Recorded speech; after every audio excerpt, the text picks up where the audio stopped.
मध्य प्रदेश के धार जिले में विंध्याचल की पहाड़ियों पर बसा है एक शहर। नाम है मांडू। ये सिर्फ पत्थरों की इमारतों का शहर नहीं है, ये बीते हुए वक्त की एक याद है। एक ऐसी याद जो आज भी हवाओं में बहती है। यहाँ की दीवारें बोलती हैं और खामोशी भी बहुत कुछ कह जाती है।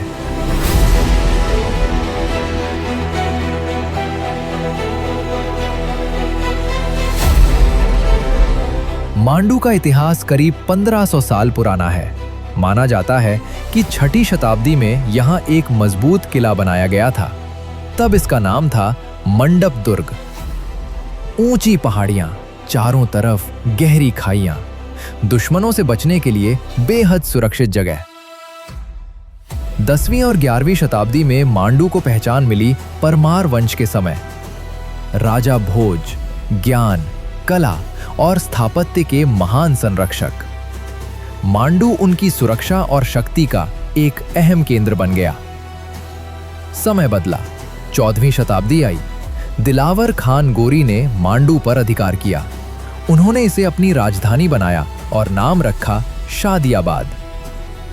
उनके बेटे होशंग शाह, उन्होंने मांडू को वास्तुकला का खजाना बना दिया। महल, मस्जिदें, मकबरे, हर इमारत में भव्यता और संतुलन। होशंग शाह का मकबरा भारत की पहली पूरी तरह संगमरमर से बनी इमारत मानी जाती है। सफेद पत्थर, सीधी रेखाएं और शांति। ये जगह आज भी एक अलग एहसास देती है। अब आते हैं जहाज महल पर। 2 तालाबों के बीच बना एक अनोखा महल। कपूर तालाब, मुंज तालाब।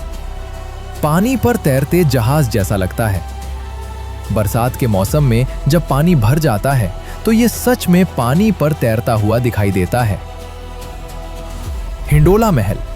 इसकी दीवारें सीधी नहीं हैं, झुकी हुई हैं। लगता है जैसे इमारत झूल रही हो। इसी वजह से इसे हिंडोला महल कहा गया। यह दरबार के कामों के लिए इस्तेमाल होता था। जामा मस्जिद। मांडू की जामा मस्जिद बहुत विशाल है।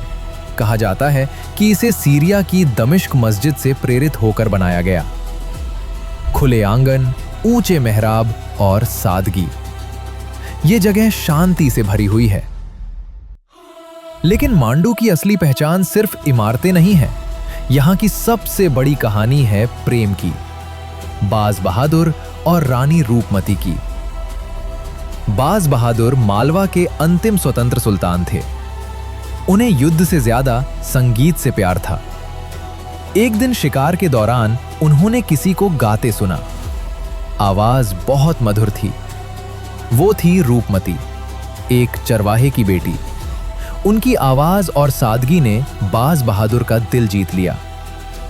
बाज बहादुर ने रूपमती से विवाह का प्रस्ताव रखा, लेकिन रूपमती ने एक शर्त रखी।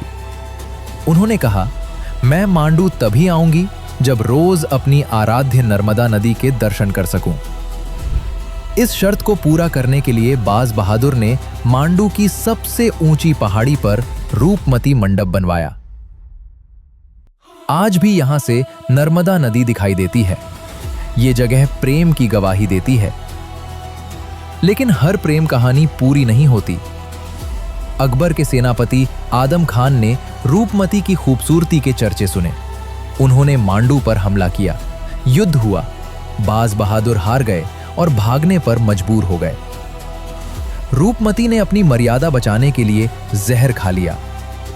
उनकी मृत्यु के साथ एक प्रेम कहानी अमर हो गई।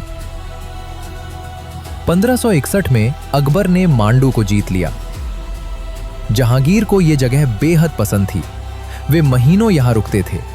बाद में 1732 में मांडू मराठाओं के हाथों में चला गया। आज मांडू खामोश है, लेकिन खाली नहीं। यहां की हवाएं इतिहास सुनाती हैं। यह जगह जल्दी देखने की नहीं है। यहां बैठना पड़ता है, रुकना पड़ता है और महसूस करना पड़ता है। मांडू सिर्फ एक टूरिस्ट जगह नहीं है, यह प्रेम है, त्याग है और इतिहास है। अगर ये वीडियो अच्छा लगा हो तो लाइक कीजिए और कहां घूमे चैनल को सब्सक्राइब कीजिए।